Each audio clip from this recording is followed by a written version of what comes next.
আমি নিজেকে দুটো কারণে খুব ভাগ্যবান মনে করি।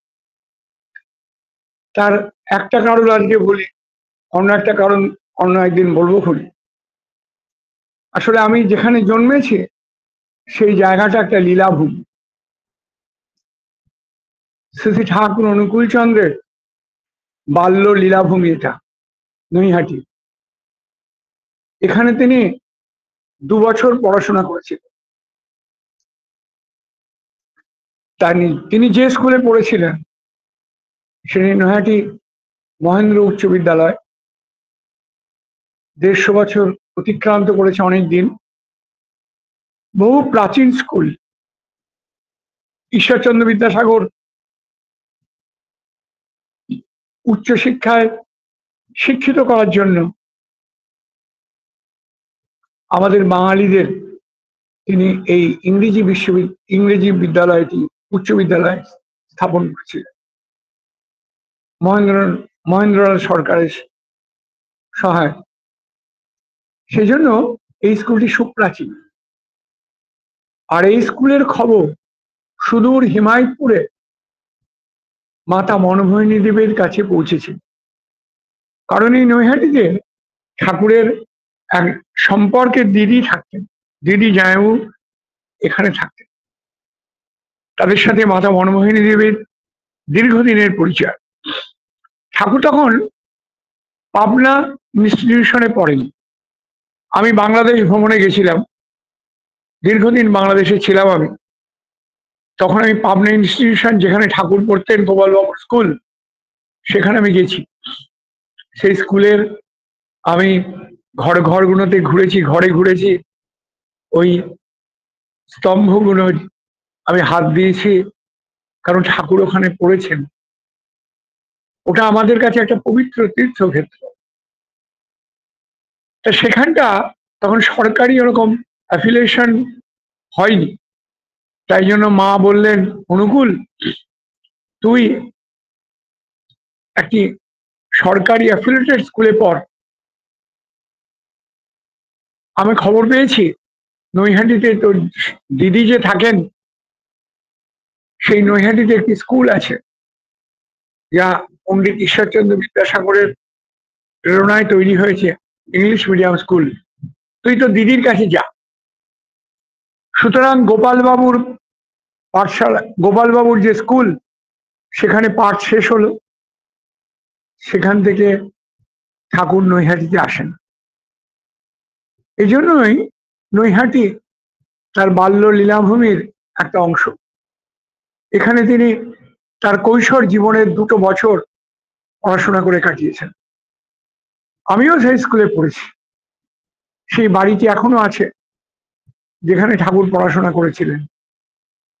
আচার্যদের 150 বর্ষ পূর্তি উপলক্ষে নৈহাটি বিদ্যালয়কে 1 লক্ষ টাকা প্রদান করেছেন। আর নৈহাটি যখন নতুন বিল্ডিং হয় স্কুলের, তখন ঠাকুর অনুকূল চন্দ্রের নাম লেখা আছে। প্রথম দাতা হিসাবে ঠাকুর, শ্রী ঠাকুর অনুকূল চন্দ্র এই স্কুলে দান করছেন।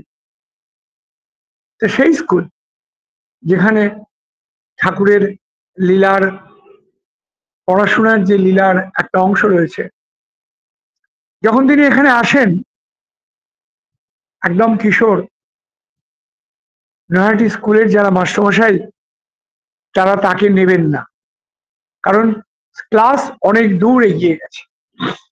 তারা বললেন, সে কি? জায়ুকে বললেন, পরিচিত মানুষ তিনি, আপনি কি বলছেন? আপনার শ্যালককে যে নেব, ক্লাস অনেক দূর এগিয়ে গেছে। জায়ু বললেন, কিরে অনুকূল, কি করবি? বলে, আমি বসে থাকতে তো আসিনি। এখন ক্লাসে যদি না ঢুকতে পারি, তাহলে আমার যে পিছিয়ে যাবে বছর, মা পছন্দ করবেন না। তার থেকে জামাইবাবু বলি কি, ওরা আমাকে পরীক্ষা নিক না, ওনারা আমাকে পরীক্ষা নিক। যতদূর ক্লাস হয়েছে, যে ক্লাসে ভর্তি হব, তার সমস্ত পরীক্ষাগুলো আমি যদি উত্তীর্ণ হতে পারি, তাহলে তো আমার ভর্তি হওয়ার কোনো অসুবিধা নেই। মাস্টারমশাই অবাক, তুমি বলছো কি? 4-5 মাস ক্লাস হয়ে গেছে, তুমি কি করে পরীক্ষা দেবে? বললে আপনি পরীক্ষা নিয়েই দেখুন। তারা সব পরীক্ষাগুলো অত্যন্ত কঠিন কঠিন প্রশ্ন করে ঠাকুরকে দিল। পরীক্ষা কমপ্লিট। মাস্টারমশাই চিন্তা করছেন যে শ্যালক পারবে তো? তার দিদি বসে আছে। পরীক্ষার খাতা দেখে মাস্টারমশাই অবাক, এমন সুন্দর হস্তাক্ষর। আপনারা ঠাকুরের হাতের লেখা দেখতে পাবেন, সুরত সাকি বলে আমাদের একটি বই আছে, সৎসঙ্গ পাবলিকেশন, তাতে ঠাকুরের অনেক হাতের লেখা আছে, অপূর্ব মুক্তাক্ষরের মতো হাতের লেখা। আর পরীক্ষা দিয়েছেন, সব বিষয়ে তিনি প্রথম, পুরোপুরি নম্বর পেয়েছেন। মাস্টারমশাই অবাক হয়ে মুখের দিকে তাকিয়ে বলছেন, শোনেন, আপনার এই শালক তো অসম্ভব গুণধর, ওর তো গুণের শেষ নেই, ও আমাদের স্কুলের মুখ উজ্জ্বল করবে, আজকেই আমরা ওকে অ্যাডমিশন দিই। সুতরাং ঠাকুর ভর্তি হয়ে গেলেন। আর তিনি যখন বাড়ি ফিরলেন, তার দিদির বাড়িটি গঙ্গার ধারে। দিদি অপেক্ষা করছেন, পায়চারি করছেন হরদর। অনুকূল, ঠাকুর ঢোকার মুখেই বললেন, দিদি আমি পাশ করেছি। জামাইবাবু বললেন, অনুকূল শুধু পাশ করেনি, ও প্রথম হয়েছে। মাস্টারমশাইরা বলেছে যে অনুকূল এই নৈহাটি মহেন্দ্র স্কুলের নাম উজ্জ্বল করবে। দিদি জড়িয়ে ধরে কাঁদতে লাগলেন, ভাই রে, তোর জন্য কত খাবার রেখেছি। ঠাকুর বললেন, খুব খিদে পেয়েছে। সুতরাং আহার হলো, কাছেই গঙ্গা, সেখানে স্নান, স্কুলে যাওয়া। তখন নৈহাটির রাস্তাঘাট এখনকার মতো না, দূরে আম বাগান, কাঁঠাল বাগান, তার পাশে লম্বা লাইন চলে গেছে। গঙ্গার পূর্ব দিকে স্কুল, পশ্চিম দিকে বঙ্কিমচন্দ্র রায় বন্দে মাতরম যিনি লিখেছেন আমাদের জাতীয় সঙ্গীতের আমাদের একটা পার্ট, বন্দে মাতরম, সেই তার জন্মস্থান পূর্ব দিকে, আর পশ্চিম দিকে মহেন্দ্র স্কুল। ওই আমবাগানের পাশ দিয়ে দিয়ে ঠাকুর স্কুলে যান। আর তার ছোটবেলা থেকেই তার বন্ধু প্রীতি, বন্ধুর সংসর্গ, তার তো তুলনাহীন না। তিনি যখন পাবনা হিমায়তপুরে থাকেন, তখন প্রায় ঠাকুর কাঁপতে কাঁপতে আসেন। ঠাকুরের মা জিজ্ঞেস করেন, কি হলো, তোকে যে চাদর দিলাম, চাদর কোথায়? ঠাকুর তাকিয়ে বলেন, মা, ওদের খুব ঠান্ডা লাগছিল, তাই জন্য চাদর পেতে বুঝতে দিয়েছিলাম, তারপর চাদর আর নিয়ে আসা হয়নি। সুতরাং যা ঘটলো ঠাকুরের কপালে তাদের জানাই আছে, কিন্তু তাও তার বন্ধু প্রীতি কমে না। তার বন্ধু একজন দেবেন চৌধুরী, পরবর্তীকালে ঠাকুরের দীক্ষিত হয়েছিলেন। তিনি রাজা ভাই বলে ঠাকুরকে ডাকতেন। মাস্টারমশাই জিজ্ঞেস করছেন, বলতো এক আর একে কত হয়? ঠাকুর বলছেন, মাস্টারমশাই দুটো এক হয়। এই সহজ প্রশ্নের উত্তর দিতে পারছো না? প্রবল বেত্রাঘাত করছেন। আর দেবেন বাবু, ছোট্ট দেবেন, জড়িয়ে ধরে বলছে, রাজা ভাইকে মারবেন না, আমাদের মারুন। তখন থেকেই তিনি রাজা। ওই স্কুলের ছাত্ররা সবাই মিলে ঠাকুরকে ঢিবির ওপর বসান। তারা সব নিচে বসেন, বলে, আমরা তোমার প্রজা, তুমি আমাদের আদেশ করো কি করতে হবে, তুমি আমাদের আদেশ করো কি করতে হবে। খালি হাতে হ্যাঁ, তুমি আমাদের আদেশ করো, তুমি যা বলবে আমরা তাই করব। সমস্ত সমস্যার সমাধান ঠাকুর ওই বয়সেই দিতে। তাই যখন নৈহাটিতে এলেন, তার বন্ধুদের একটা বড় সংগঠন করে, সব বন্ধুরা অনুকূল বলতে অজ্ঞান। একদিন তিনি ওই আম কাঁঠালের বাগানের পাশ দিয়ে একটা রাস্তা গঙ্গার দিকে উত্তরমুখী, ভাবলেন আজকে এই নতুন রাস্তা দিয়ে যাই না কেন, শহরটা দেখা হবে। একটা ডাক্তারখানা, ডাক্তার পরমেশ চক্রবর্তী, এখনো আছে সেখানে, বিল্ডিং আছে। Doctor Paramesh Chakraborty X ray clinic আমরা ছোটবেলা থেকে অনেকদিন দেখেছি।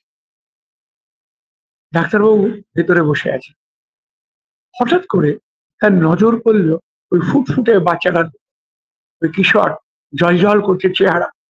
ডাক্তারবাবু বয়স হয়েছে, তিনি বললেন কে যায়? ঠাকুর বললেন আমি অনুকূল, তোমাকে তো আগে এখানে দেখিনি, এসো। রোগীরা একটু পাশ করে দিল, ঠাকুর ঢুকে ডাক্তারবাবু মুখোমুখি চেয়ারে বসলেন। অপূর্ব সুন্দর মুখশ্রী।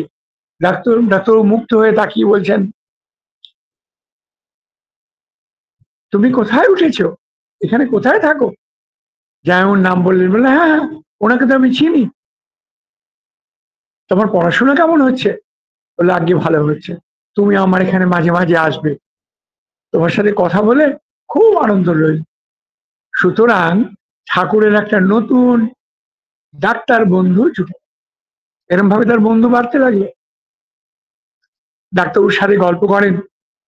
ডাক্তারবাবু ওই ছোট্ট ছেলেটার কাছে মনের অনেক কথা বলেন। ঠাকুর বলছেন, দেখেন মানুষের জীবনের মধ্যে ভগবানকে পাওয়ার সব থেকে সহজ উপায় সেবা। সেবা করলে ভগবান পাওয়া যায়, আর ভগবান নিজে চান মানুষের সেবা করে তার কাছে আসতে। তো বলো তুমি কি বলো? বলে আপনি তো সেবা করেন, কিন্তু তার বিনিময়ে তো আপনি অর্থ নেন, ডাক্তারের ফিস দেন। আমি বলছি এমন সেবা যে সেবায় দেওয়া আছে, নেওয়া নাই। কিরকম? তিনি বললেন আসুন না আমরা দুজন মিলে নৈহাটিতে একটা নরনারায়ণ ভান্ডার তৈরি করি, যেখান থেকে আর্ত দরিদ্র মানুষ, সাধারণ মানুষ, যারা সব নারায়ণ কিন্তু ভুলে গেছে, তাদের সেবা করা হবে, তাদের জীবনের রসদ যোগাবো, তাদের পথ দেখাবো আমরা। সুতরাং দুটো অসম বয়সী মানুষ, ঠাকুর অনুকূল চন্দ্র এবং ডাক্তার পরমেশ চক্রবর্তী, তাদের মধ্যে একটা বন্ধুত্ব হয়ে গেল। তারা নৈহাটিতে একটা নরনারায়ণ ভান্ডার স্থাপন করল। আমরা আবার সেটা চালু করেছি, নরনারায়ণ ভান্ডার, আর্ত মানুষের সেবার জন্য, তাতে সবাই এই নরনারায়ণ ভান্ডারে যোগদান করতেই পারে এবং আর্ত মানুষের সেবা করতেই পারে। এটা নৈহাটিতে আমরা চালু করেছি। যথারীতি ভালো পড়াশোনা হচ্ছেন, তিনি খুব মেধাবী ছাত্র। সব মাস্টারমশাইরা বলেন আমাদের স্কুলে এবারে একটা মান আসবে, বোর্ডে আমাদের স্কুল একটা উজ্জ্বল দৃষ্টান্ত রাখবে। অনুকূল চক্রবর্তী এন্ট্রান্সে মহেন্দ্র স্কুলের নাম লেখা থাকবে উজ্জ্বল হয়ে। পরীক্ষার ফিস মনমোহিনী দেবী ফিজের টাকা পাঠিয়ে দিচ্ছে। ঠাকুর ফর্ম ফিল আপ করতে স্কুলে ঢুকবেন, সেই সময় দেখেন তার একটি বন্ধু হাউ হাউ করে কাঁদছে। কাঁদছিস কেন তুই? বলে আমার ফিজের টাকা জোগাড় হয়নি, আর ফিজের টাকা যদি জোগাড় না করে জমা দিতে পারি তাহলে ফর্ম ফিল আপ হবে না, আর আমি আর পরীক্ষা দিতে পারবো না, তাই এই নে টাকা। বলে সে কি, তুমি দেবে না? তুমি পরীক্ষা দেবে না? ঠাকুর তাকিয়ে বলছেন না না তুই নে, তোমার ভবিষ্যৎ নষ্ট হয়ে যাবে। বন্ধুটি বলছেন, ঠাকুর বললেন আমি অতীত আর ভবিষ্যৎকে নিয়ে চিন্তা করি না, আমি বর্তমানকে নিয়ে ভাবি, বর্তমানকে সমৃদ্ধ করার কথা ভাবি। আজকের দিনে তোমার এই টাকাটা খুব প্রয়োজন, আমি আমার ভবিষ্যৎ ঠিক তৈরি করে নেবে। তুমি আগে তো ফর্ম ফিল আপ করো। বন্ধুটি আনন্দে টাকা নিয়ে চলে গেল, আর অনুকূল দিকে তাকিয়ে ভাবলো, এ কাকে দেখছি আমি? দেব মানুষ তিনি, যেন বন্ধু নয়, যেন দেবতা। বাড়িতে ঢুকলেন, ঢোকা মাত্র দিদি বললেন, ফর্ম ফিল আপ করে এসছিস? তিনি তো মিথ্যা কথা বলতে শেখেননি। তিনি বললেন, না দিদি, ফর্ম ফিল আপ করা হলো না। কেন রে, কি অসুবিধা হয়েছে? বলল, টাকা ছিল না। কেন? মনমোহিনী যে টাকা পাঠিয়ে দিয়েছে তোকে দিলাম। বলে, সেই টাকা আমি বন্ধুকে দিয়ে করেছিস কি? মন খুব খেপে যাবে, তুই কাউকে বলিস না, চুপি চুপি তোকে আমি টাকা দিচ্ছি। ঠাকুর বললেন, মা তো তা বলেননি।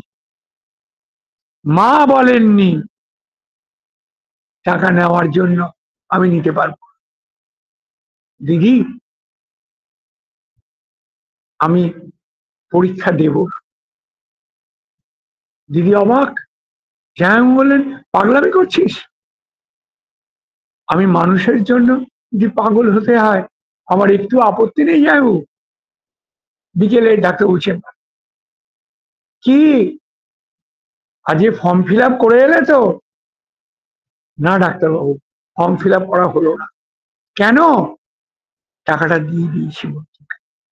তুমি করেছোটা কি? আজকে লাস্ট ডেট, আর তো ফর্ম ফিল আপ হবে না, তুমি আমার কাছে এলে না কেন? আমি তোমাকে টাকা দিতাম। ঠাকুর বললেন, মা বলেছেন কারোর কাছে অর্থ ভিক্ষা করতে নাই। যদি ভিক্ষা করতে হয়, সামর্থ্য, সাহস, যোগ্যতা, ভিক্ষা করা তো একেই বলে না ডাক্তারবাবু। ব্রাহ্মণের তো কাজই এই। বলে, আরে দাঁড়াও দাঁড়াও, তুমি কি পড়বে না নাকি?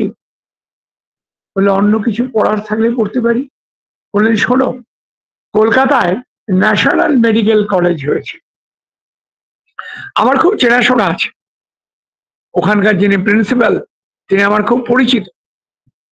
আমি একটি চিঠি লিখে দিচ্ছি এবং ব্যক্তিগতভাবে লিখে দিচ্ছি, তুমি যদি ন্যাশনাল মেডিকেল কলেজে ভর্তি হতে পারো, তবে খুব কঠিন, এন্ট্রান্স পাশ হলে সুবিধা হতো, নয়তো ওরা নেবে কি?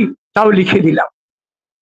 ঠাকুর ন্যাশনাল মেডিকেল কলেজে গেলেন, আর সেইখানে গিয়ে যারা রয়েছেন পরীক্ষার নেবেন তাদের চিঠিটা দিলেন। তারা পড়ে টড়ে বললেন, পরেশবাবু লিখেছেন বটে, কিন্তু কি করে হবে? তুমি তো এন্ট্রান্স পরীক্ষাও দাওনি, পাস তো দূরের কথা, আর এটা বড় কঠিন বিষয় মেডিকেল, এখানে আমাদের যোগ্যতা নির্ধারণ পরীক্ষা নেওয়া হয়, যোগ্যতা পাশ করলেও হবে না, যোগ্যতা নির্ধারণে যদি তুমি পাশ করো, অতিক্রম করো, তাহলেই ভর্তি হতে পারবে। বলে, আপনি আমার পরীক্ষা নিন, সব ধরনের পরীক্ষা দিতে আমি প্রস্তুত। মাস্টারমশাইরা মনে ভাবলেন, এই বাচ্চা তো খুব জেদি, ঠিক আছে, আমরা এমন প্রশ্ন করব যাতে ও উত্তর না দিতে পারে। তারা সব কঠিন কঠিন প্রশ্ন করলেন, যা সিলেবাসে নাই সেরকম টাইপেরও প্রশ্ন আছে। ঠাকুর এক মনে লিখতে লাগলেন। ডাক্তাররা অবাক, এই ছেলেটা লিখেই যাচ্ছে পাতার পর পাতা, কি লিখছে এত? যখন উনি জমা দিলেন খাতাটা দেখতে দেখতে তাদের ভ্রু কুচকে গেল। তারা বললেন, এ কি অসম্ভব কাণ্ড, এত ভালো পরীক্ষা আমরা কাউর কখনো দেখিনি, এতদিন অব্দি কেউ এরকম ভালো পরীক্ষা দেয়নি। পরেশবাবুকে জানিয়ে দিচ্ছি, তুমি চান্স পেয়েছো। সুতরাং ঠাকুর হিমায়তপুর ফিরলেন। মা বললেন, কি হলো? খবর পেয়েছি তুমি এন্ট্রান্স দাওনি। বলে, মা গো, তার থেকে অনেক বড় পরীক্ষায় আমি উত্তীর্ণ হয়েছি, আমি মেডিকেলে চান্স পেয়েছি। বলিস কি, তুই ডাক্তারিতে চান্স পেয়েছিস? গ্রামে একটা শোরগোল পড়ে গেল। এবার অনুকূল নাকি ডাক্তারিতে চান্স পেয়েছে। মার গর্ব, বাবার গর্ব, কৃষ্ণ সুন্দরী মনমোহিনীর মা নাতিকে তো জড়িয়ে ধরলেন, বলে আমি জানতাম দাদা ভাই একদিন ঠিক ডাক্তার হয়ে ফিরবে, ডাক্তারের খরচ কে দেবে? মা মনমোহিনী বললেন, একজন খাতক আছে আমার কাছে, টাকা আমি তার কাছে পাই, সে অনুকূলকে 10 টাকা করে দিল, প্রতি মাসে দিয়ে যাবে। সুতরাং পড়ার টাকার প্রাথমিকভাবে জোগাড় হয়ে গেল। কিন্তু পড়বেন যে কি অসীম দুঃখ কষ্টের মধ্যে তিনি পড়েছেন, আজকে আর বোধহয় আমার সময় নাই, আমি আরেকদিন বলবো সেটা। জয় গুরু।